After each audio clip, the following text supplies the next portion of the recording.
안녕하십니까. 이번에 형법 경찰승진 강의 해설 강의를 맡은 최정훈 선생님입니다.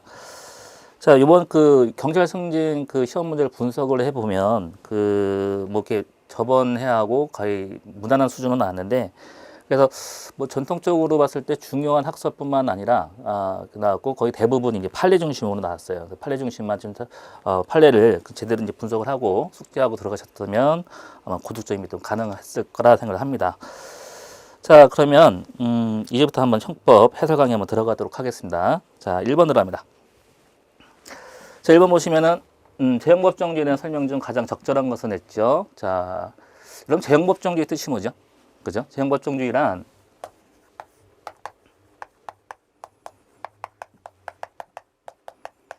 그냥 의의를 보고 바로 이제 해설 들어갈게요. 재형법정지라는 것은 이제 생략한 게 있죠. 범죄와 형벌이죠. 자, 범죄 형벌은 법으로 정해놔야 한다는 얘기죠. 자, 그러면 1번에 보시면, 자, 위법성 및 책임의 조각 사유, 소추 조건 또는 처벌 조건 형 면제 사유. 자, 보세요, 이제. 조각. 그죠? 그 다음에 형 면제. 사유에 관해서 그 범위를 제한적으로 유추해석하게 되면, 자, 여러분. 우리가 이제 형사법의 대원칙은 행위자한테 유리하게 적용하는 게 원칙이죠. 그러면 조각되거나 면제가 되면 어떻게 되죠? 행위자한테 유리한데, 이거를 제한시키면 된다, 안 된다? 제한시키면 안 되겠죠. 그래서 제한적으로 이거를 조각되거나 면제되는 이런 유리한 것을 제한시키게 되면은 행위자한테 불리하기 때문에 적용할 수는 없는 거죠. 그래서 이렇게 제한시키려 하게 된다면 행위자에게 불리하게 되므로 유치해석 금지원칙에 반한다는 거죠. 맞는 질문이 되겠고. 자, 이번에 대법원 양형위원회가 설정된 양형의 기준. 자, 양형의 기준. 자, 양형의 기준이 발효되기 전에 공소가 제기된 범죄에 대해서 양형의 기준을 참고 형을 양정한 경우 피고인의 불리한 소급 적용했으므로 수급표현이 이제 반한다. 자, 여러분 행위한테 불리한 걸 적용할 수가 없는 거죠. 근데 문제는 우리가 재형법정 뜻이 뭐라 했습니까? 범죄와 형벌은 법으로 정해놔야 되는데 이 양형의 기준 같은 경우는 범죄도 아니고 형벌도 아니에요. 그래서 처음부터 재형법정주의가 적용되지 않는다. 즉 소급표현이 적용되지 않기 때문에 소급 적용해도 상관이 없다 봐야겠죠. 소급표현이 반한다. 이게 틀린 질문이 되겠고. 그 다음에 3번, 가정폭력범죄 처벌에 관한 특례법 2점 보호처분 중에 하나인 사회봉사명령. 자, 사회봉사명령. 자, 사회봉사명령은 그 형벌 자체가 아니라 보완처분 성격을 갖고 있으므로 형벌, 불수원칙이 적용되지 않고 재판시법 적용함이 상당하다. 자, 문제는 뭐냐면 그 사회봉사명령 이 사건은 이제 100시간짜리. 자, 구법이 얼마였죠? 구법이 이제 100시간이었는데 신법이 200시간 늘린 거예요. 그죠? 자, 근데 문제는 뭐냐면 사회봉사명령은 원칙적으로 형벌이 아니에요. 형벌이 아닙니다. 그 문제는 이 사회봉사는 형벌은 아니지만 신체 구속력이 있다는 얘기죠. 그럼 신체 구속력이 있기 때문에 무겁게 박힌 것을 적용하면 돼? 안 돼? 안 된다는 얘기죠. 그래서 이때는 재판시법이 아닌 행위시법을 적용해야 되는데 이때는 재판시법 적용이 상당하다는 게 틀린 질문이 되겠죠. 자, 그리고 4번에 헌법재판소가 형벌 조항에 대해서 헌법 불합치 결정. 자, 헌법 불합치 결정. 자, 이 헌법 불합치 결정은 뭐죠? 위헌이죠, 위헌. 그죠? 자, 위헌은 위헌을 선고하면서 개정 시한을 정해서 입법 개정을 촉구했는데도 위 시한까지 법률 개정이 이루어지지 않는 경우 공소 제기된 피고 사건에 대해서 형소법 면소를 선고한다. 이 면소가 틀린 거죠. 그죠? 자, 위헌 결정은요, 기계적으로 소급하여 무죄가 됩니다. 소급해 무죄인데 면소를 선고해야 한다는 게 틀린 지문이 되겠습니다. 자, 다음 2번 들어갑니다. 자, 형법의 적용 범위에 대한 설명 중 가장 적절치 않은 것은 했습니다. 자, 1번에 형법 제1조 1항의 범죄성격 처벌은 행위시 법률에 의한할 때 1조 1항 행위시 법률에 의한할 때 이때 행위시란 것은 뭘 의미하죠? 범죄 행위 종료시를 의미한다. 맞는 지문이겠고. 자, 2번 죄를 지어 외국의 형의 전부 또는 일부가 집행된 사람에 대해서 그 집행된 형의 전부 또는 일부를 송구하는 형의 산입을 해야 한다. 자, 이거는 형법 7조에 그 조문 그대로 나왔습니다. 자, 3번에 형을 종전보다 가볍게 개정합니다. 자, 종전보다 가볍게 개정을 하게 되면 어떻게 되죠? 가변 신법을 적용하는 게 원칙인데 근데 그 부칙에 개정된 법의 시행 전의 범죄에 대해서는 종전의 형벌법규 즉 종전의 형벌법규 구법을 적용하도록 규정된 경우는 이때 구법을 적용해도 신법 우선유연지가 반하는 것은 아니죠. 반한다 하니까 틀린 질문이 되겠습니다. 자, 4번에 자, 외국인이 대한민국 공무원에게 알선의 명목으로 금품을 수수한 행위가 금품을 수수한 행위가 대한민국 영향되죠. 자, 우리 이제 속지주의에서는 이제 행위지 결과지 둘 중에 하나만 우리 나라의 영토에서 일어나면 적용이 되죠. 그래서 이제 결과지가 대한민국 영향되기 때문에 속지주의로서 오늘의 형법이 적용된다. 그게 맞는 질문입니다. 그래서 이번에 틀린 질문은 3번이 되겠죠. 자, 다음 문제 들어가겠습니다.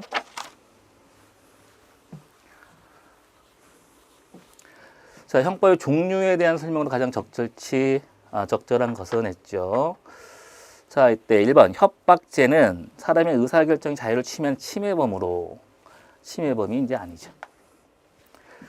그 위헌범이고 해악의 고지가 상대방에 도달해서 상당히 금이 있은 이상 이게 틀렸죠. 현실적으로 공포심 여부를 불문한 때 기수다 아니죠. 자, 협박은 이제 해악 고지를 하죠. 해악 고지를 했는데 상대방은 인식을 했어요. 상대방이 인식을 하게 되면 뭐죠? 이때는 기수고 상대방이 인식하지 못하면 뭐다? 미수다. 그죠? 이거는 공포심 여부 불문이죠. 자, 공포심 여부 불문하고 상대방이 인식을 했으면은 기수고 인식하지 못하면 미수죠. 그래서 이때는 협박은 이제 인식을 했냐 안 했냐에 따라 했기 때문에 침해범이 아니라 위헌범으로 봐야 되는 거고요. 그럼 인식을 하고 하면 이제 기수가 되는데 공포심 여부를 익힐 때 이걸 요하지는 않죠. 그래서 1번은 틀린 질문이 되겠습니다. 자, 2번. 자, 배임죄 손해를 가한 때란 그 손해를 현실적으로 발생하게 한 때만 의미하는 거고 실해 발생률에 해당하지 않으므로 침해범으로 보아야 한다. 자, 배임죄는 침해 위험성만, 즉 위험성만 그 손해 발생 위험성만 있으면 되기 때문에 침해범이 아니고 위헌범으로 보셔야 됩니다. 자, 3번. 자, 일반 교통방해죄는 추상적 위헌범으로서 교통이 불가능하거나 또는 현재 곤란한 상태에 발생했는 바로 기수가 되고, 그죠? 그 다음에 교통방해 결과가 현실적으로 발생한 것은 아니다. 그래서 3번에 옳은 것은 이제 3번 질문입니다. 맞는 질문이고요. 자, 그 다음에 일정 신분을 가진 자만이 행위 주체인 신분범이죠. 그래서 이제 일정 신분을 가진 자만이 할 수 있는 이제 진정 신분범을 보게 되면 허위 공문서 작성죄는 작성 담당 공무원만이 할 수가 있는 거죠. 공무원만이 할 수 있는 진정 신분범이지만 공문서 위조는 공무원만이 하는 게 아니죠. 일반인도 할 수 있기 때문에 자, 허위 공문서 작성죄는 신분범이지만 공문서 위조는 신분범이 아니라는 얘기죠. 그래서 4번은 틀린 질문이 되겠습니다. 자, 이제 다음 문제 들어가겠습니다. 자, 법인의 범죄 능력과 양벌 규정이라는 설명이 가장 적절한 것을 냈습니다. 자, 1번에 합병으로 인해서 소멸된 법인이 그 종업원 등이 위법행위에 대해서 양벌 규정에 따라 부담하는 형사는 자, 합병으로 인해 존속된 법인이 승계된다? 아직 승계되는 것은 아니다 보셔야 됩니다. 그래서 이 기준점이 뭐냐면 형사법의 대원칙은 행위한 자 그 책임은 자 위법한 행위를 한 자한테 책임을 부과하는 것이죠. 그래서 이때 뭐 이렇게 아버지가 그 형사처벌을 자식이 이렇게 상속받는 건 아닌 것. 이것도 마찬가지로 존속 승계 그 협병으로 존속하는 법인이 승계되는 것은 아니다 보셔야 됩니다. 자, 그리고 이번에 자, 양벌 규정에 의해서 법인 또는 영업주를 처벌하는 경우 그 처벌은 직접 법률 위반 행위자에 대한 종속담을 이게 종속이 아니죠. 행위자에 대한 처벌은 법인 또는 개인의 전제 조건이다. 자, 위반 행위를 하죠. 위반 행위자가 있으면은 법인도 처벌하겠다는 거죠. 그 양벌 규정이 있는 한. 그래서 양벌 규정이 있으면 법인 처벌할 수 있고요. 양벌 규정이 없으면 법인 처벌할 수가 없어요. 이때는 순수한 각자 개인 책임이기 때문에 그 처벌, 자, 법인을 처벌하면, 자, 같이 읽어볼게요. 직접 법률 위반의 행위자에 대해서 종속되는 것이 아니라 순수한 각각 개인 책임이기 때문에 종속되는 것도 아니고 또 행위자가 처벌은 법인의 처벌 전제 조건도 아니라는 얘기죠. 그래서 행위자를 벌하지 않고 법인만 벌할 수가 있다는 얘기죠. 자, 그래서 2번도 틀렸죠. 자, 그 다음에 3번. 자, 회사 대표자의 위반 행위에 대해서 징역형을 장량 강행하고 병가는 벌금에 대해 선고위원을 하였다면 양벌 규정에 따라서 그 회사를 처단함에 있어서 같은 조치를 취한다. 자, 행위자에 대해서 벌금형에 대해서 이제 선고위했으면 법인도 거기에 따른다. 아까 마찬가지로 행위자 책임과 법인의 책임 각각의 독립된 책임이기 때문에 거기에 따라갈 이유는 없어요. 그래서 따라가야 한다는 것은 개인 법칙적인 이제 법 조문도 없기 때문에 이제 회사를 처단하는 것도 그 같은 조치를 취할 이유도 없는 거죠. 자, 4번 들어갑니다. 자, 지입차주가 세무관에서 독립된 사업자는 지입된 차량을 직접 운행 관리하면서 그 명으로 운송계획을 체결했다 하더라도 지입차주는 객관적으로 외형상으로 그 차를 소유자는 지입회사 위탁관계에 있죠. 지입회사 위탁관계에 있는 거죠. 그래서 그 위임을 받아서, 자, 위임을 받았기 때문에 지휘감독 관계가 있죠. 자, 그래서 그 운행 관리 시행 지휘인자로서 두 도로평범에 대리인이 사용 그 밖에 종업원에 해당이 된다. 즉 뭐냐면 지입회사가 있고 지입차주가 있죠. 그러면 이게 지입회사 지입차주가 뭘 하죠? 계약관계를 맺죠. 계약관계를 맺으면 당연히 위임관계를 한 거죠. 그 위임관계를 했다는 얘기는 당연히 뭐예요? 지입차주에서 지휘감독 관계가 있죠. 자, 그럼 지입회사는 지입차주 지입관계가 있기 때문에 지입차주의 잘못에 대해서도 지입회사는 책임을 부과할 수가 있는 거죠. 그래서 이때 위임 받았기 때문에 지휘감독 관계에 있고 거기 위임 받았기 때문에 사용인의 종업원에 해당이 된다 이렇게 보셔야 됩니다. 자, 그래서 4번의 답은 해당한다 맞는 지문이 이제 4번이고요. 자, 다음 문제 들어가겠습니다.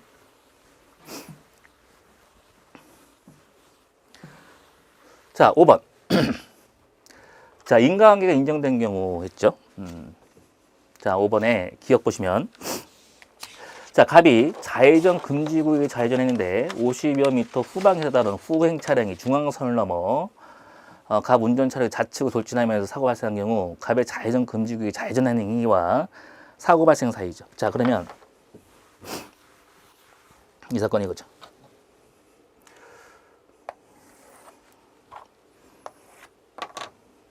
자, 여기 좌회전 금지되어 있습니다. 그럼 갑 차량이 원래 이제 불법 좌회전을 하는데 그 불법 좌회전을 하게 됐는데 후방차의 을이 중앙선을 넘어와서 충돌된 사건이에요. 그럼 갑의 차량은요 후방에서 중앙선을 넘어와서 그 추월할 것까지 예상 주의문은 없다 보셔야겠죠. 그래서 예상 주의문이 없기 때문에 결과 책임을 지지 않습니다. 그래서 결과 책임지지 않기 때문에 인과관계는 부정된다 보셔야 돼요.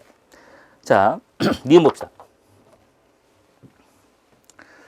자, 갑의 그 살인 행위와 피해자 A의 사망과 사이에 다른 사실이 기재되어 그 사실이 직접적인 원인이 되었다. 자, 다른 사실이 기재되었다 하더라도 그 치사의 직접적인 원인이 되었으니까 인과관계는 당연히 인정이 되겠죠. 그래서 통상 인정할 수 있는 것에 지나지 않는 경우 갑의 살인 A 사망 사이는 어떻다 인과관계는 인정이 되어야 한다 이렇게 보셔야 됩니다. 그래서 다른 사람이 개입되더라도 그것이 치사의 직접적인 원인이 되기 때문에 결과 책임을 귀속시킬 수 있는 거죠. 인과관계 인정이고. 자, 디귿 봅시다. 갑이 계속 교제하기를 원하는 자신의 제의를 피해자 A가 거절한다는 이유로 A의 얼굴 등을 구타하는 등 폭행을 해서 전치 10일간의 흉부, 피하 출혈상을 등을 가하였고 A가 계속되는 등에서 폭행을 피하려고 다시 도를 건너 도주하다가 차례 치여 사망한 경우 갑의 사망사인 인과관계가 인정이 됩니다. 자, 우리가 이제 인과관계 그 판례 분석할 때 이 결과적 가중범까지 같이 연결시켜야 되는데, 자, 우리 결과적 가중범 한번 구조를 한번 파악할게요.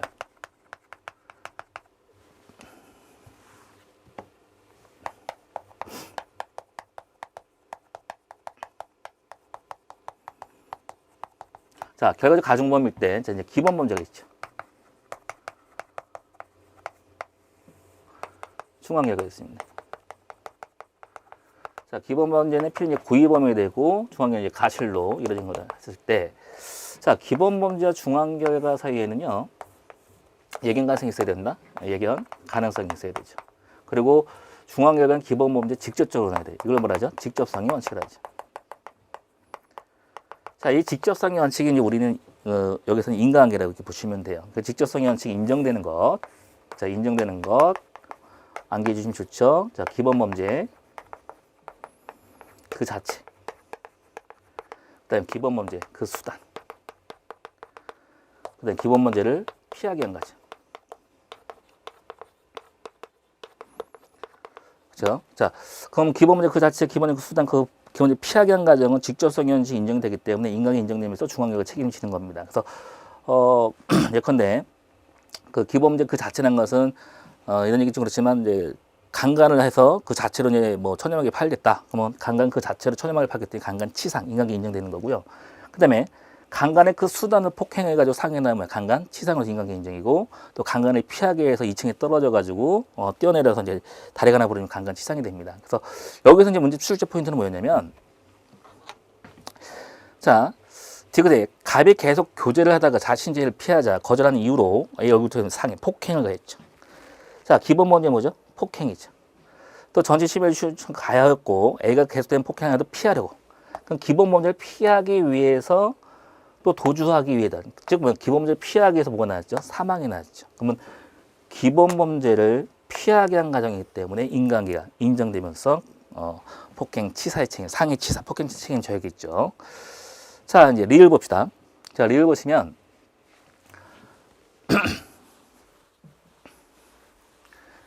자, 갑이 A의 뺨을 이래 때리고 오른손으로 목을 쳐. 자, 목을 쳐서 A로 하여금 뒤로 넘어지는 머리를, 자, 넘어지면서 머리를 바닥에 충돌.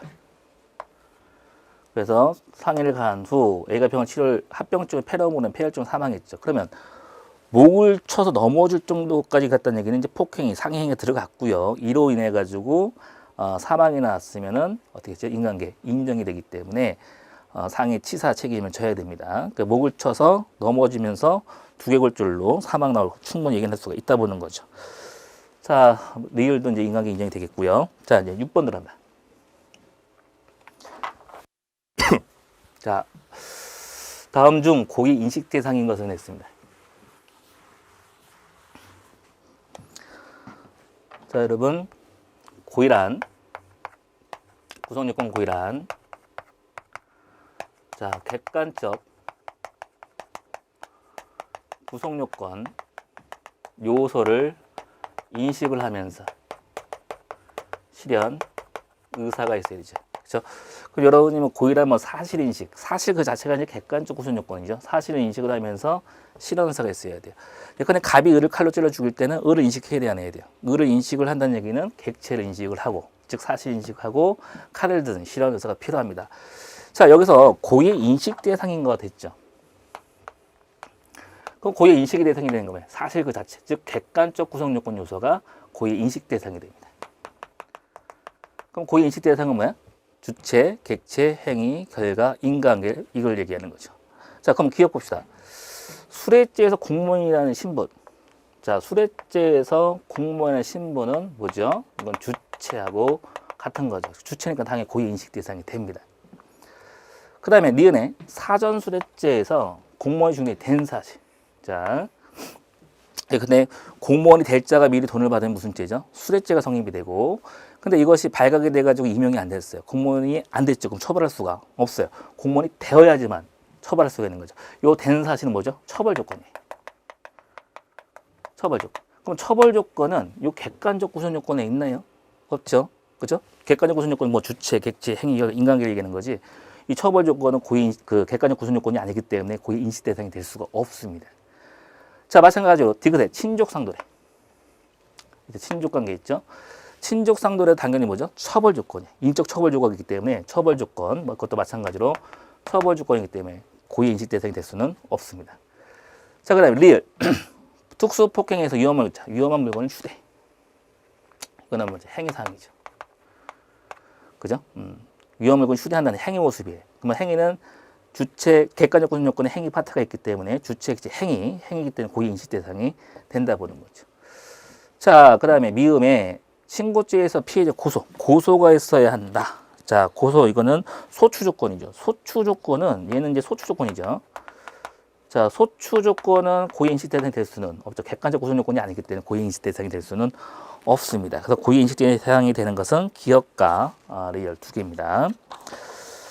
자, 7번 들어가.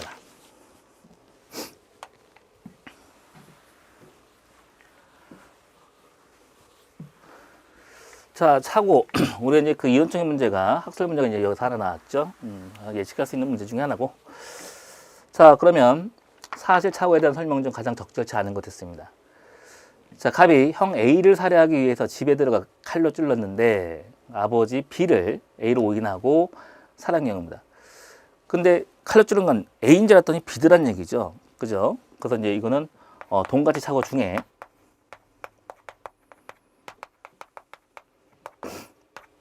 동가치 착오 중에 A인 줄 알았더니 B더란 얘기죠. 그죠? 이건 처음부터 A를 인식하지 못했기 때문에 객체의 착오가 되는 거죠. 자, 여기서 판례이면, 자, 판례는 법정적 부합설이죠. 판례이면 동가치 착오는 객체의 착오는 발생 사실에 대한 고의기수. 발생의 고의기수 책임지죠. 그러면은 B에 대한 존속 살해죄의 책임을 져야 되는데, 문제는 존속을 인식하지 못했죠. 그럼 중한 건 인식하지 못했기 때문에 존속을 벌하지 못하는 B에 대해서 보통 살인죄가 성립이 됩니다. 그죠? 그래서 15조 1항까지 적용시켜야 돼요. 그래서 이때는 중한 건 인식하지 못했기 때문에 중한 걸 벌하지 못하는 보통살인죄로 처벌하는 거죠. B에 대한 보통살인죄가 되는데 A에 대한 살인 미수와 B는 존속 상정이다. 틀린 질문이 되겠네요. 답 1번 나왔네요. 자, 이번에 갑이 A를 살해하기 위해서 A 집안에 독극물을 든 음료수를 두었는데 예상과 달리 놀러 온 B가 이를 마시고 사망했다. 자, 이것도 뭐죠? 둘 다 이제 사람이니까 동가치 착오 중에 뭐예요? 처음부터 A를 인식하지 못했죠? 그럼 객체의 착오죠. 그럼 객체의 착오이기 때문에 또 아까 똑같이 판례에 의한 법정적 부합설에 의하면 동가치는 발생사실이고, 즉 인식에 대한 고의가 발생된 걸로 후다닥 넘어가기 때문에 발생사실, 즉 B에 대한 살인 고의기수 책임을 집니다. 맞는 질문이고, 자, 그 다음에 3번 봅시다. 자, 갑이 상해 고의로 A를 향해 돌을 던졌으나 빗나가 만약 옆에 있는 B가 맞았네요. 그죠? 자, 얘는 이제 동가치 착오 중에 방법의 착오죠. 그래서 그 인식은 했는데 행위 잘못된 방향을 가는 것은 방법의 착오인데, 맞아 상해에 입은 경우 구체적 부합설에 의하면, 자, 동가치 착오 중에 방법의 착오일 때 구체적 부합설에 의하면 인식한 것의 미수와 발생한 것에 대한 가실의 상량이 되겠죠. 그러면 인식한 거 뭐지? A에 대한 상해 미수와 B에 대한 가실 치상의 상상적 경합이 됩니다. 맞는 질문이 되겠네요. 자, 이제 4번. 갑은 자신을 괴롭히는 직장 동료 A를 상해하기 위해서 늦은 밤 퇴근에는 A의 무릎을 몽둥이로 강타했는데 알고 보니 외모와 비슷한 B였다. 그러면 동가치 착오 중에 뭐죠? 객체의 착오죠. 처음부터 A를 인식하지 못했으니까 B가 맞은 거지. 그지? 동가치 착오는 객체의 착오입니다. 그래서 이때 법정적 부합설에 의하면 동가치 같은 경우는 인식의 고의가 발생된 걸로 후다닥 넘어가기 때문에 발생 사실은 고의기수, 즉 발생 B에 대한 상해 고의가 된다. 4번 맞는 질문입니다. 자, 요번 시험에도 보면은 학설 문제 예상할 수 있는 것은 단골 메뉴 중에 하나가 이제 사실착오인데, 이 사실착오 같은 경우는 학다리표 같은 거 아마 암기하지 마시고, 나중에 제가 이렇게 특강이라든지 정확하게 이론 정리를 제시를 하게 되면 거기에 맞춰가지고 증문즉답을 해서 맞히시면 됩니다. 자, 그때는 그건 나중에 이제 제가 한번 소개시켜 드릴 거고. 자, 이제 다음 문제 들어가겠습니다. 자, 피해자 승낙 들어갑니다. 자, 피해자 승낙에 대한 가장 적절치 않은 것은 있습니다.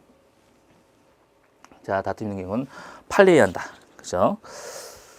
자, 1번에 문서 위조라는 것은 작성과는 없는 자가 타인명이죠. 그죠? 작성하는 타인명을 모용해서 문서를 작성한 것을 말하는데, 사문서를 작성하면서 그 명이 명시 무추적인 승낙이 있다면, 자, 승낙이 있으면, 그지? 위임이 있다면, 그럼 작성관은 있어요, 없어요? 작성관은 있죠. 작성관이 있으면 사문서 위조로 볼 수는 없다 보셔야 되겠죠. 그래서 작성관이 있으면은 작성관이 있으면 위조, 변조, 작용명은 제끼고 들어가는 거예요. 그래서 당연히 승낙이 있기 때문에 위조가 될 수는 없다. 맞는 질문이고. 자, 그 다음에 2번에서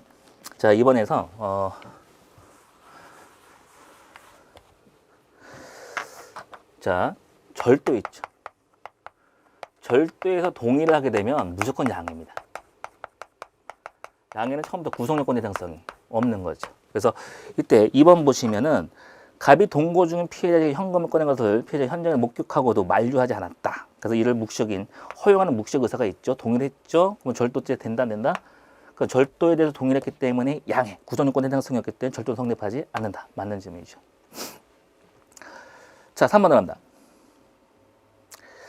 갑이 기관장들의 조참 모임에서 대화 내용을 도청하기 위해서 도청장치를 설치할 목적으로 손님을 가장하여 그 조참 모임 장소에 음식 들어가 영업중 출입을 허용하지 않았을 것으로 보이는 것. 그러면 자, 진정한 의사를 전달했으면 들어라는 의사 표시는 없겠죠. 그죠? 그럼 그 의사에 반해서 들어갔기 때문에 주거 침입죄 성립이 됩니다. 맞고.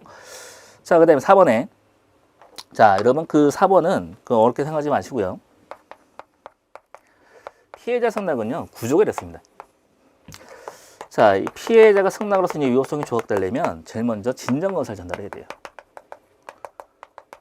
진정한 의사를 전달해야 됩니다. 그래서 기망이라든지 강박, 거짓말에서 승낙받는 것이라든지 폭행 협박에 승낙받은 것은 진정한 의사 전달에서 승낙받은 것이 아니기 때문에 피해자 승낙이 될 수가 없습니다. 그리고 두 번째, 얘는 자유로운 승낙 능력이 있어야겠죠. 그죠? 그것도 개인적 범위만 가능하고, 또 생명 제외되어 있고, 구조가 있는데, 여기서 이제 그 4번 포인트는 뭐냐면, 피해자 승낙이 되려면 진정한 의사를 전달해야 돼요. 그러니까 기망적 의사로 승낙받는 것은 피해자 승낙이 될 수는 없어요. 그래서 4번에 보시면은, 갑이 피해자 A와 공모하여 교통을 가장해서 보험사고를 편취했죠? 그렇죠? 이거 보험 사기죠. 보험 사기는 전체적인 게 뭐가 들어가죠? 기망적 행위가 들어갔기 때문에 피해자 승낙 위법성이 조각된다? 조각될 수가 없는 거죠. 적절치 않은 것은 4번이 답이 되겠네요. 자, 다음 문제 들어가겠습니다. 9번.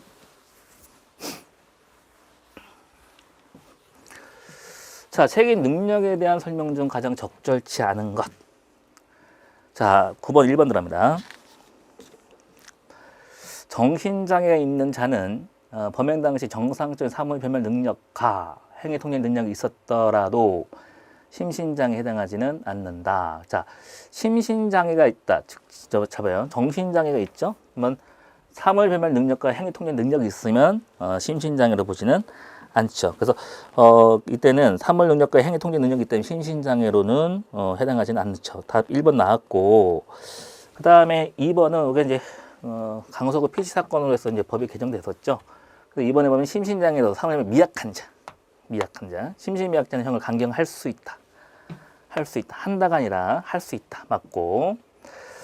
그때 3번 범행을 기억하지 않는다는 사실만으로 바로 범행상 심신상실이 있다 단정할 수는 없다. 그럼 기억하지 않는다는 사실, 기억이 나지 않는다는 사실만으로 바로 정신병, 심신장애 인정하면 안 되는 거죠. 맞고요. 그다음 4번 피고인이 음주운전을 할 의사를 가지고 운주만취 후 운전을 교통사고를 일으켰다면, 자, 처음에 운전할 때는 뭐죠? 처음에 운전할 때 책임 능력이 있다가 그 위험 발생 예견하고 자기 스스로 자기서 술을 마시고 미약 상태를 만들었다면 이게 무슨 구조죠? 원자의, 즉 원인에서 자유로운 행위죠. 그러면 원자의는 심신상해 심신미약 적용하지는 않죠. 그래서 이때 위험을 예견하는 대로 자유로 심신장애를 얘기했다면 이제 원자에 해당됨으로써 이때 심신장애라는 형을 강경할 수는 없다. 이렇게 보는 거죠. 자, 됐고. 자, 9번 다음 1번 되겠고요. 자, 10번 들어갑니다. 자, 10번 보시면. 자, 금지착오 들어갑니다. 금지착오라는 것은 이제 그 위법성 인식이 없으면. 자, 위법성 인식이 없으면 뭐죠? 위법성 인식이 없으면 이걸 이제 금지착오로 하죠. 그죠? 금지착오는 형법 16조에 정당한 이유가 있으면 벌하지 않고 정당한 이유가 없으면 고의범으로 벌하는데, 자, 적절치 않은 것 했네요. 자, 1번 봅시다. 행위자가 처벌되지 않은 행위를 처벌된 오인하고, 처벌되지 않는 행위를 처벌된다고 오인하고 있죠? 이거 환각범이네. 그죠? 행위를 한 경우 금지착오에 해당해서 그 정당 이유가 있으면 책임이 족된다. 자, 여러분.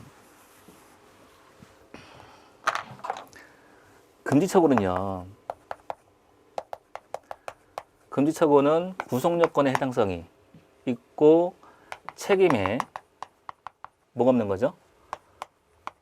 위법성 인식이 없는 것. 그죠?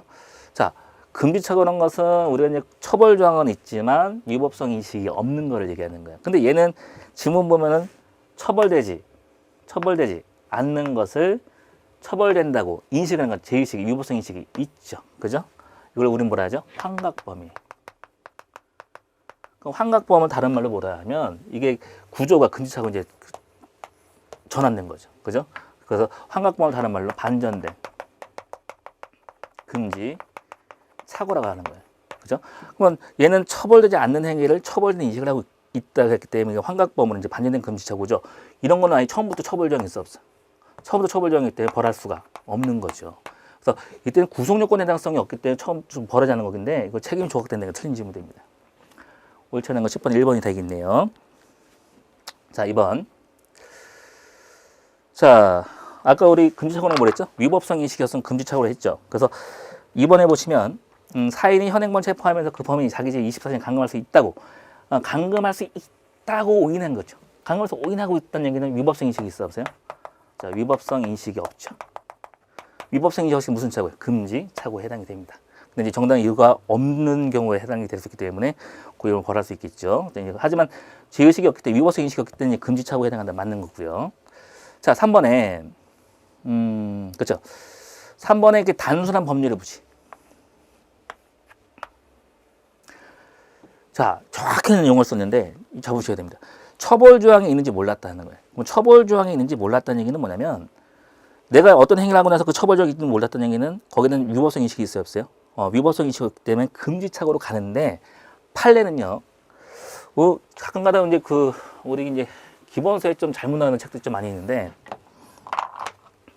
이렇게 있어요. 법률의 부지는 금지착오가 아니다. 금지착오가 아니다. 이렇게 얘기를 하는데 그거 절대 아닙니다. 앞에 뭐가 붙었냐면 단수다. 이 단순한 법률의 부지가 붙어야 돼요. 그래야지만 금지착오가 아니라는 얘기지. 이때 단순한 법률의 부지라는 것은 강행법규를 얘기하는 거예요. 강행법규라는 건 필히 지켜는 법이죠. 자, 만약에 그 술집 주인이 청소년에게 술을 판매했어요. 그럼 청소년 술을 판매했을 때는 이건 청소년보호법 위반이거든요. 청소년보호법 위반은 업주가 몰랐다는 거예요. 처벌정인지 몰랐다. 법률의 부지죠. 이유 있어요? 즉 뭐냐면 법률의 부지인데 단순한 법률은 건 필히 지켜야 하는 법이라는 얘기예요. 그래서 업주가 그거를 인식하지 처벌인지 몰랐다 하더라도 이 업종에 있을 때는 필히 지켜야 하는 법이기 때문에 이유가 없다 보는 거예요. 금지착오 자체가 안 된다는 얘기예요. 그래서 이때는 법률의 부지 앞에 단순한 법률의 부지는 필히 지켜야 하는 법 같은 경우는 이때 형법 16조 금지착오 대상이 되지 않는 것이 판례 입장이다 이렇게 보셔야 됩니다. 맞고. 자, 그 다음에 여기 이제 4번에 23년 경력의 형사. 23년 경력 경찰 공무원입니다. 근무한 형사계로 강력 일반적인 검사 수사이 있으면 적법함을 믿고 허위공을 작성한 경우 오인의 정당 이유가 없다고 보셔야 됩니다. 자, 강행법규죠. 그죠? 자, 공안직 공무원들, 즉 뭐냐면 경찰, 검찰, 법원직 공무원들, 이게 공안직 공무원이거든요. 이런 공안직 공무원들이 밟아야 할 절차는 강행 절차입니다. 필히 지켜야 하는 법이에요. 이걸 몰랐다? 말이 안 되는 거예요. 그래서 이때 공안직 공무원의 행위는 다 강행 절차이기 때문에 이유가 없다 봐야 됩니다. 정당 이유가 없다. 맞는 질문이 되겠네요. 자, 그래서 10번의 답은 1번이 답이 되겠고, 자, 그 다음에 이제 다음 문제 나갑니다.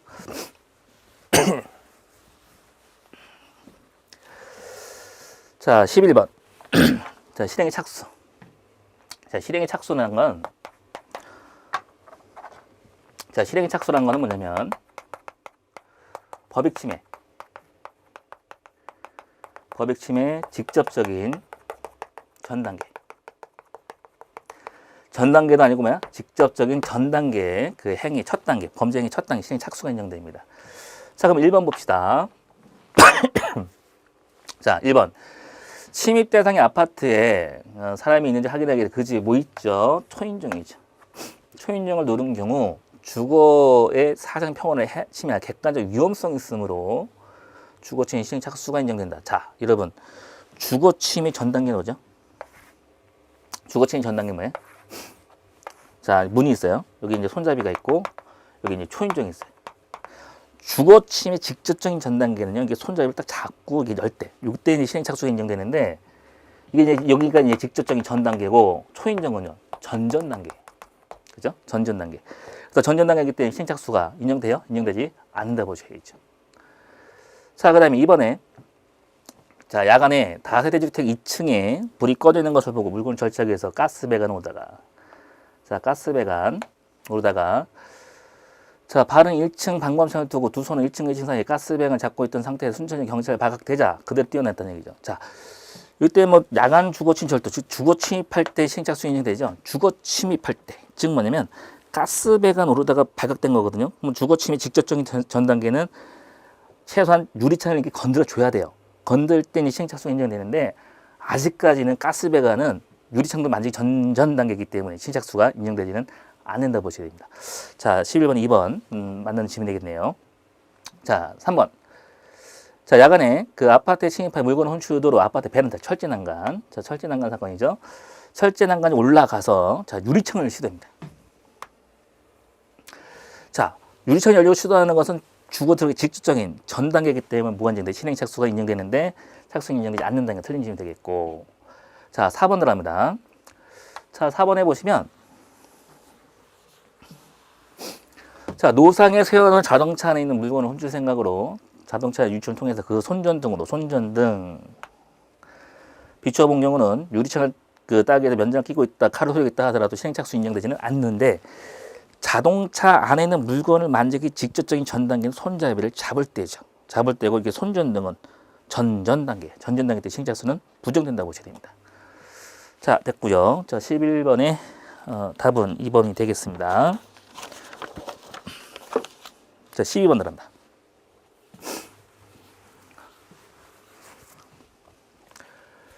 자, 12번 보시면 불능미수. 자, 불능미수. 여기 들어가기 전에 한번 봅시다.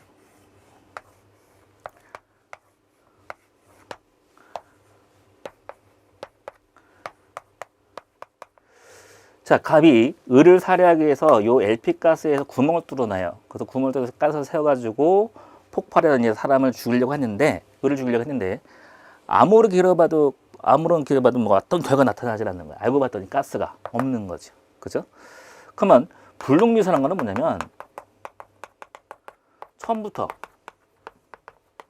결과가 불가능합니다. 불가능하고 만약 가스가 있었다면 위험성이 있어요, 없어요? 있죠. 이때 위험성이 있으면 위험성이 있을 때 불능미수가 되는 거죠. 자, 요 의의를 잘 기억하고 계시고 그래서 1번에 보시면 불능미수는 실행에 수한 대상이 착오를 해서 처음부터 구속 요건이 충족될 가능성이 없고 그 결과적으로 구속 충족 불가능해요. 결과 불가능하지만 그냥 위험성이 있으면 불능미수 처벌한다. 맞는 질문이죠. 자, 이번에 불능미수는 행위자가 실제로 존재하지 않는 사실을 존재한다고 오인하는 측면이 있다는 얘기죠. 그래서 사실이차고 좀 다르다. 즉 뭐냐면, 자, 보세요.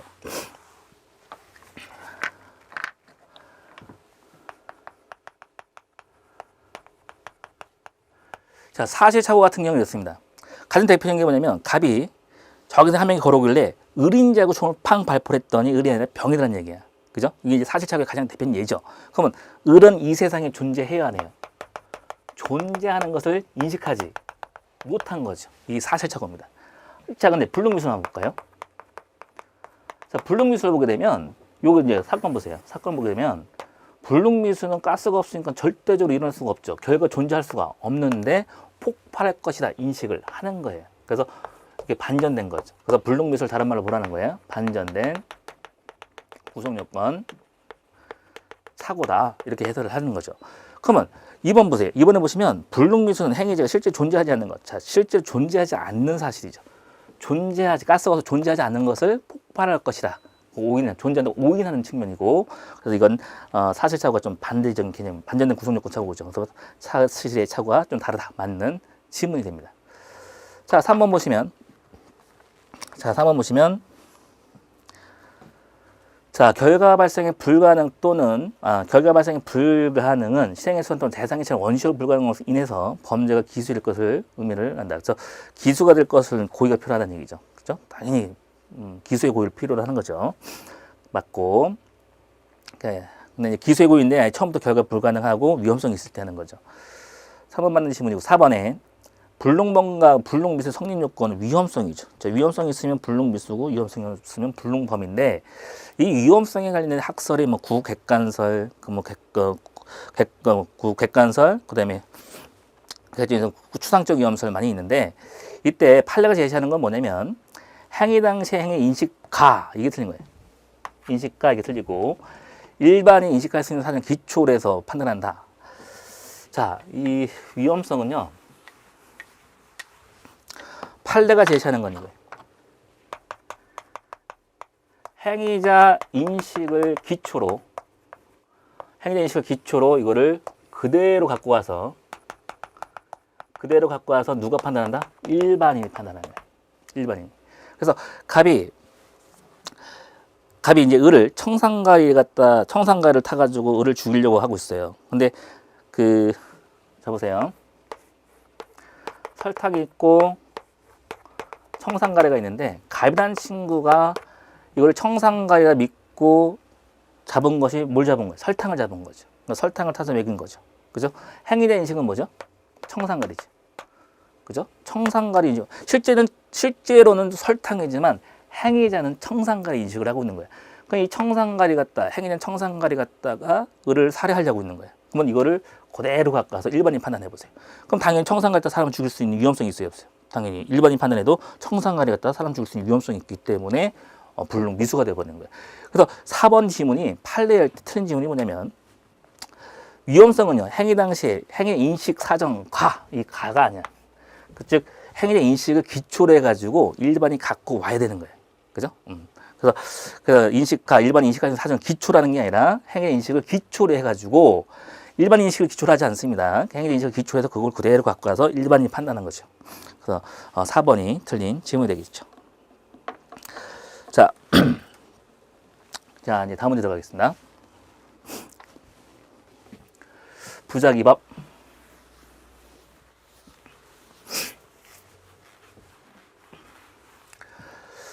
자, 13번에 부작위범에 관련된 문제. 자, 부작위범에 대한 설명 중 가장 적절치 않은 것은 했습니다.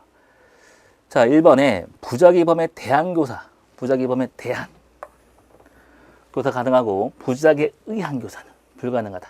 자, 보시면 부작위범에 대해서 우리 이제 여러분 삼촌조카 사건 다 아시죠? 자, 이제 갑이 삼촌이라 합시다. 예를 들어서 자, 미끄러지기 싫은 제방은 조카를 끌고 와서 이제 조카 을이 스스로 미끄러져서 빠져있는 삼촌 구하지 않고 가만히 지켜보면서 살인죄를 이끌어내죠. 그러면 갑은 이제 부작위범이죠.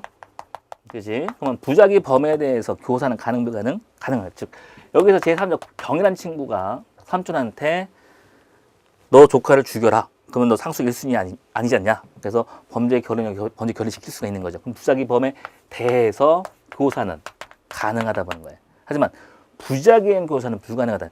즉 교사범의 뜻이 뭐죠? 범죄 결의 교사범은 범죄 결의 없는 녀석을 범죄 결의시키는 거야. 그럼 부작위 가만히 이렇게 서 있는 태도로 상대방을 범죄 결의시킬 수는 없다 보는 거죠. 그래서 자, 부작위행 교사는 불가능하다는 것 맞는 지문이고. 자, 이번에 부진정 부작위범은 자기범에 비해서 불법 정도 가벼움으로 형을 강경할 수 있도록 형을 강경하는 규정은 없어요. 우리 독일 같은 경우는 부작위범은 형 강경할 수 있는 규정이 있는데 우리는 그 강경하는 규정이 없기 때문에 부진정 부작위범은 자기범과 동일한 법정형으로 처벌을 하게 되어 있습니다. 규정하고 있다 틀린 질문이 되겠고 그래서 13번 다음 2번이 되겠네요. 자, 3번에 진정 부작위범의 공동정범 부작위범의 공동정범.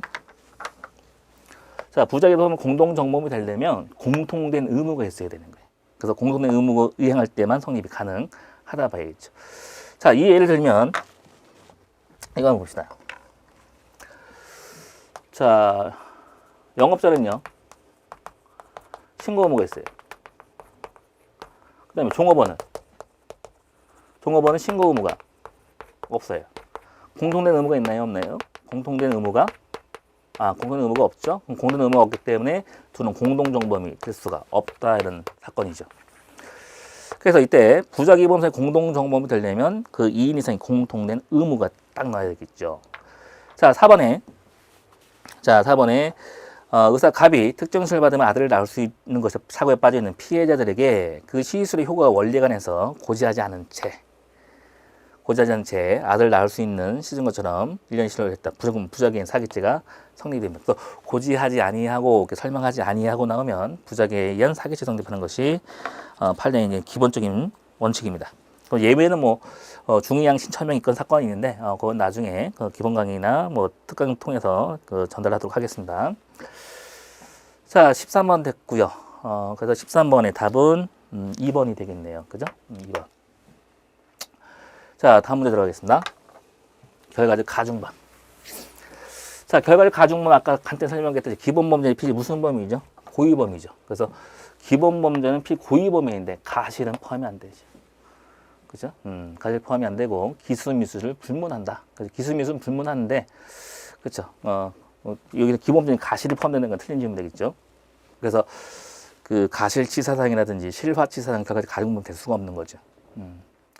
1번 틀렸고, 자, 이번에 진정 결과적 가중범이란 고의에 의한 기본 문제, 고의에 의한 기본 문제에 의해서 중앙 결과가 가실만 이루어지는 것을 얘기하는 거죠. 고의도 포함되는 것을 뭐라 합니까? 고의로 포함되는 것을 부진정 결과적 가중범이라 하죠. 그래서 진정 결과적 가중범은 중앙 결과가 가실만인데 고의도 포함된다 했으니까 틀린 질문이 되겠고, 자, 3번에 자, 3번 보시면 부진정 결과적 자, 죄송합니다. 자, 3번에 부진정 결과적 가중범에서 고의로 중앙 결과를 발생하게 한 행위가 별도로 구성 요건에 해당하고 그 고의범에 대해서 결과적 가중범의 형이 더 무겁게 처벌할 규정이 없는 경우는 이제 흡수가 되겠죠. 그러니까는 고의범과 결과적 가중은 상상적 경합관계에 있다. 자, 이게 이제 재수원 할 때 이제 공부를 하겠지만,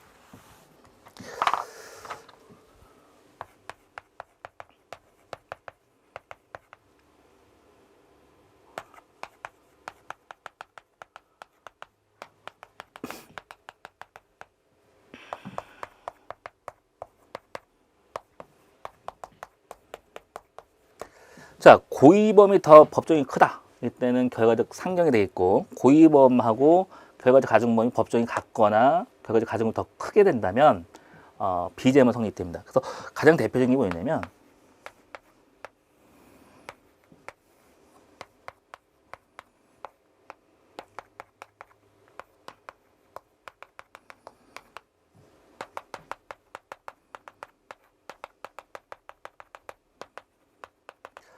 자, 갑이 아버지와 동생을 살해하기 위해서 살해 수단에 방해를 한 거예요. 그 아버지를 주면 무슨 죄죠? 존속 살해죄죠. 즉 A죄가 나왔고, 그다음에 불을 내서 사람을 주면 현주, 건조물, 자, 방화, 치사가 되죠. B가 되죠. 그죠? 그 동생을 주면 또 뭐죠? 보통 살인죄 A죄가 있고, 그다음에 현건방치사 똑같이 나오겠죠. B죄가 있겠죠. 자, 이런 경우 존속살인죄 법정형 사형무기 7년 이상이고, 그 다음에 자격, 정지가 부과되겠죠. 현건방치는 법정형 사형무기 7년 이상이에요. 그래서 존속살인죄는 자격정지 부과하기 때문에 법정이 더 큰 거죠. 그러면 큰 게 작은 게 흡수될 수가 없죠. 그래서 이때는 방화, 하나의 행위로 두 죄가 났기 때문에 뭐죠? 상경이 되는 거죠. 자, 보통살인죄는 어떻습니까? 사형무기 5년 이상이고, 현건방치사는 7년 이상이죠. 그러면 이건 여기 어떻게 돼? 치사에 흡수가 돼서 비죄만 성립되는 거예요. 자, 이 법칙대로 공부를 하게 된다면, 자, 고의범에 대해서 결과적 가중범이 정한 더 무겁게 처벌 규정이 없다. 얘가 고의범한테 더 무겁게 처벌 규정이 없다. 그럼 이걸 얘기하는 거죠. 그럼 뭐만 되죠? 흡수가 되기 때문에 비죄만 되는데, 여기는 상정이라는 게 틀린 질문이 되겠죠. 자, 4번 들어갑니다. 자, 4번. 자, 여러 사람이 상해 범위로 범행 중에 한 사람이 중한 상해를 가해서 피해 사망에 이르게 된 경우 나머지 사람들은 사망 결과를 예견할 수 없을 때가 아닌 한 상해체 죄책을 면할 수는 없다. 자, 사망에 이를 때 사망 결과를 예견할 수 없는 때가 아닌 한 상해체 죄책을 면할 수는 없다. 그래서 거기 보시면요. 예견할 수 없는 때가 아닌 한, 즉 예견할 수 있다면 당연히 상해체 책임을 져야 되죠. 면할 수 없다. 맞는 질문이 되겠네요. 자, 이제 4번이 맞는 질문이 되겠고, 자, 이제 15번 들어간다. 필요조건부.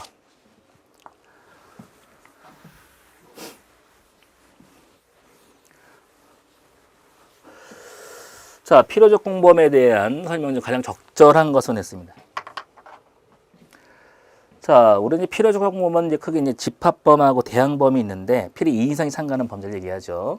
그래서 이제 필요조건범은 이제 뇌물 수수와 뇌물 공여 수수 성립하기 위해서는 반드시 모두의 행위가 범죄 성립되고 일방의 뇌물과 성립하면 상대방의 뇌물 수수가 있어야 된다? 아니죠. 대항범 같은 경우는요, 우리 뭐 이게 있죠. 음화를 판매한 자는 처벌 조항에 있어도 음화는 사는 자를 처벌 조항은 없죠. 만약에 사는 자를 처벌 조항이 없어도 뭐 판매한 자는 독립적으로 처벌할 수가 있는 거예요. 그래서 꼭 상대 뇌물을 수수해야 되는 것은 아니다 보셔야 됩니다. 자, 그리고 자, 그럼 2번 한번 볼게요. 자, 이게 필요적 공범인데 이제 대항범 문제가 나왔죠.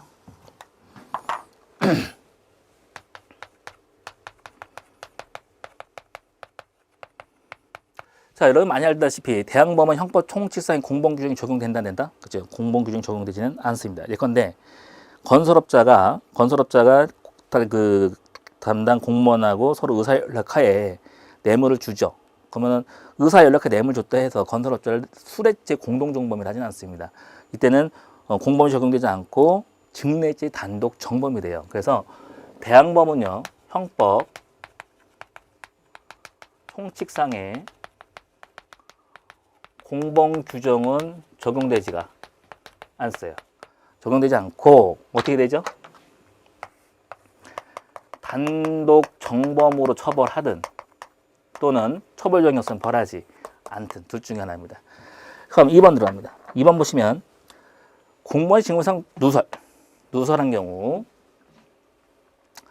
그렇죠? 그리고 누설하고 누설 받는, 누설하고 누설 받는 서로 마주본 대항범입니다. 그러면 형법 총칙 공범이 적용돼요? 적용되지 않죠. 적용되지 않기 때문에 누설이 공범이 될 수는 없는데 공범이 된다는 게 틀린 질문이 되겠고, 자, 3번 봅시다. 3번 보시면 변호사 갑이 변호사 아닌 자에게 고용되어 밑줄 긋고 법률사무를 계속 운영하는 행위에 관해서 형법 총칙 교사방이 뚜뚜뚜뚜뚜 해가지고, 자, 그러면 고용하고 고용되어 하는 건 대항범이라는 얘기죠. 그럼 공범을 처벌할 수는 없는데 처벌할 수 있다. 이건 틀린 질문이 되겠습니다. 자, 4번으로 갈게요. 자, 갑이 세무사 직원으로 보관인 그 인적사항에서 그 교부받은 경우, 자, 그거 봤죠? 그럼 교부받는, 서로 마주보는 대항범이라는 얘기죠. 그러니까 대항범이기 때문에 형법 총칙상 공범 규정이 적용될 수는 없습니다. 그렇죠? 그래서 이때는 공동정범에 해당하지 않는다. 맞는 지문입니다. 자, 다음 문제 돌아가겠습니다. 16번 들어간다.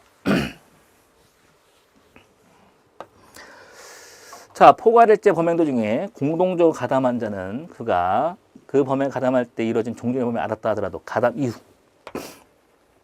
이후에 책임만 지는 것이지 가담 이전까지 책임지는 것은 아니죠. 그죠? 책임진다. 16번 답 1번이네요. 그죠? 가담 이후만 책임지는 거고. 자, 이번에 공모 공동정범 중에서 공모에 주도적으로 참여해 다른 공범죄 실행에 영향을 미친 주도적 공모자인 경우 범행을 저지하기 위해 적극적으로 노력하는 등 실행에 미친 영향을 제거해야지만 공범과 이탈을 볼 수가 있다고 보셔야 돼요. 그래서 그 주동자 같은 경우는 거의 이거를 제거하지 않은 이상 공동정범 성립을 시킵니다. 자, 그래서 3번 공모 공동정범에 있어서 그 주관적 요건이 공모에 이루어졌다면 실행이 가능하지 않다 하더라도 행위 형사책임을 질 수가 있죠. 그래서 공모 공동정범은 의사력이 있고 공모자 한 사람만 행위를 나가도 그 행위 직접 관여하지 않은 자도 공동정범 성립을 가능한 것이 판례 입장이죠. 자, 4번 들어갑니다. 공모자 중 어떤 사람이 다른 공모자 실행행위에 이르기 전에, 행위 착수 전에 이탈했죠. 때는 그 이후에 다른 공모 행위에 대해서 책임을 지지 않는다. 그래서 또 이탈의 표시 명시할 필요는 없다. 맞는 질문입니다. 그래서 16번의 답은 1번이 답이 되겠습니다. 그래서 행위 착수 전에 이탈하기는 예비 음모로 논할 뿐이고 공동정범 책임을 지지는 않고 명시할 필요도 없다. 그래서 4번 질문은 뭐 반드시 명시하게 한다 이렇게 표현하도 틀린 질문이 된 것도 알아두시고요. 자, 다음 문제 들어가겠습니다. 자, 교사법. 자, 교사법에 대한 설명 중 적절한 것은 했습니다. 자, 1번 고의에 의한 교사뿐만 아니라 가실에 의한 교사 가능해요? 자, 가실로 범죄 결의시킬 수 있나요? 없죠. 틀렸죠. 그죠? 자, 2번에 이미 범죄 결의 갖고 있는 자. 자, 우리가 교사범이라는 것은 범죄 결의 없는 녀석을 범죄 결의시키는 게 교사범이에요. 그래서 이미 범죄 결의 갖고 있는 자는 교사가 될 수는 없어요. 이딴 거 틀렸고. 자, 3번 교사를 받은 자가 범죄 시행에 승낙조차 하지 않은 이른바 실패한 교사. 강도해라 했더니 싫어 이 새끼 하는 거지. 실패한 교사 같은 경우는 이때 누구만 의사표출한 교사자만 예비 의무에 준해 처벌하죠. 이때는 교사자만 하는데 피교사자까지 포함시켰기 때문에 틀린 질문이 되겠고. 자, 4번 교사의 공범관계 이탈하기 위해서는 피교사자가 범행 시행에 나가기 전에 교사본에서 형사의 피해 범죄를 해소시켜야 한다. 4번이 맞는 질문이 되겠습니다. 자, 이제 18번 들어갑니다.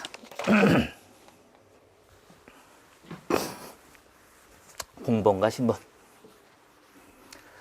자, 공범과 신분에 대한 설명 중 가장 적절치 않은 것. 자, 1번에 판례 이해한다 이렇게 했죠. 판례번대로 들어가겠네요. 1번에 형법 제33조 본문의 신분관계가 성립될 범죄에 진정신분범뿐만 아니라 부진정신분 포함되고 단서는 비신분자와 신분자의 가형 개별을 규정으로 보고 있다. 자, 판례에 의하면 판례에 의하면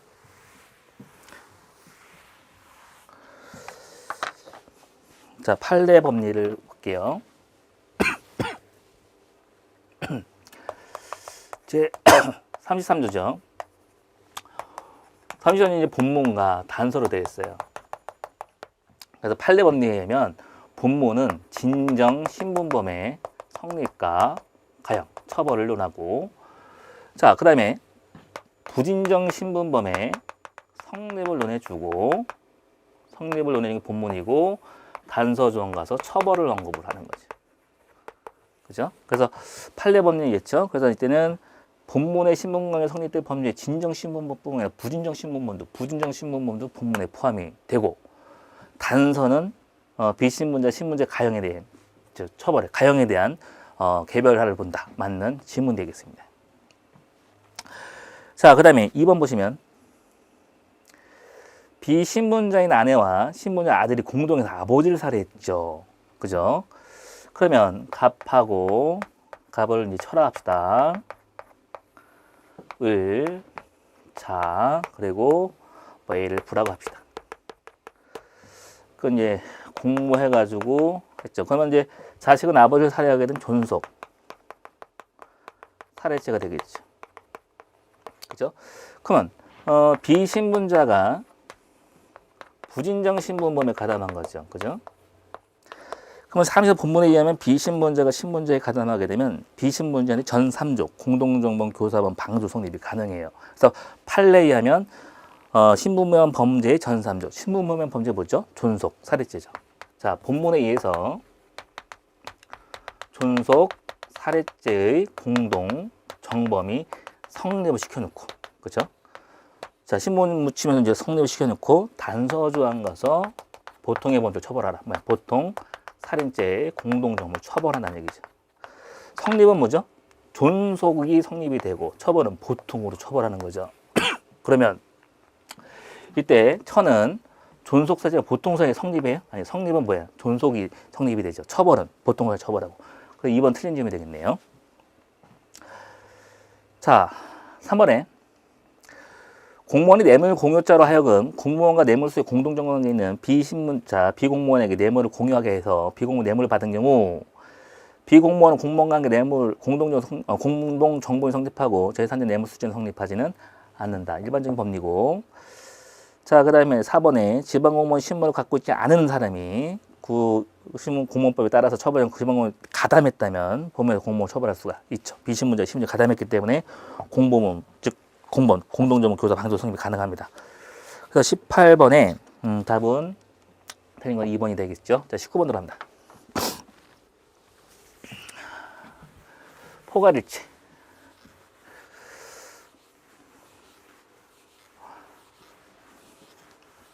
자, 포괄일체. 자, 포괄일체가 되는 죄가 뭐 있죠? 포괄, 계좌 떨면 집에 연결된다. 나중에 기본 강의 때 하겠지만 포괄일제란 수쳐먹고 계좌 떨면 어떻게 돼? 집에 연결되는 거예요. 그래서 계속법, 접속법, 집합법, 연속법, 결합법. 여기에 해당이 되면 포괄일제가 됩니다. 그래서 자, 그러면 기억. 갑이 컴퓨터 음란 종류 뚜뚜뚜 해서 압수당한 후 다시 장비를 거쳤어. 다시 장비를 거치면 고의가 새롭게 생성됐죠. 뭐죠? 실경이 되겠죠. 자, 니은에 하나의 사건에 의해서 한 번 선산 증인이 같은 여러 가지 사실. 자, 접속범, 집합범, 연속범. 연속범의 뜻이 뭐냐면 동일한 범위 연속범은 동일한 범위, 동일한 객체 여러 차례. 그죠? 그러면 얘는 뭐야? 하나의 선상간에서 여러 가지, 즉 동일한 위중. 그지? 그러면 동일한 고의, 동일한 범위를 갖고 동일한 사건, 동일한 객체에 대해서 여러 차례 했기 때문에 포괄, 일제가 되는 거죠. 자, 디귿. 갑이 한 개의 기망행위에서 다수의 피해자를 각 재산행위 때 한 개의 기망행위로 다수의 피해자, 하나의 행위로 여러 명의 피해자니까 상상적 경합이 되겠네요. 자, 리을에 은행장 갑이 을로부터 정식 이사가 될 수 있도록 도와달라는 부탁을 받고 1년 동안 12차례 걸쳐, 10에 걸쳐 사례금 명목으로 1억 2천만 원을 받았습니다. 동일한 범위로 동일 여러 차례니까 포괄 일제가 됩니다. 그래서 19번의 답은 포괄일제에 해당이 되는 것은 니은하고 리을, 답은 3번이 되겠네요. 자, 20번 들어간다. 집행유예, 선고유예.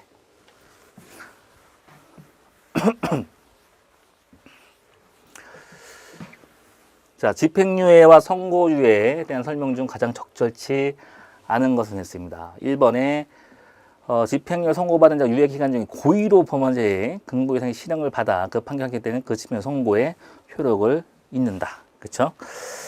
자, 맞고 근데 고의범위 여기 이제 가실범위랑 또 틀려요. 고의로 범할 때는 그 집행유예 선고 아예 없던 걸로 보겠다는 얘기죠.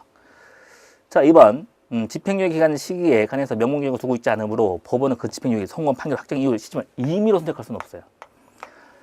뭐 A죄, B죄가 있을 때 A죄가 징역 1년, B죄가 집행유예 2년. 그래서 이거를 판결과 동시에 집행유예가 시작이 돼야 되는데 이거를 임의 시점에 징역 1년이 끝나고 나서 이때부터 임의로 임의적으로 여기 이때부터 시점입니다. 이렇게 할 수는 없다는 얘기예요. 그렇죠? 그래서 임의로 선택할 수는 없는데 이 단계가 틀린 질문이 되겠고 3번 자, 형의 선고를 위하는 경우에 재범 방지를 위해서 지도 및 원호가 필요한 때는 1년입니다. 자, 이렇게 얘기했어요. 선고유예는 1년 이하의 징역 근거, 그죠? 벌금, 자격.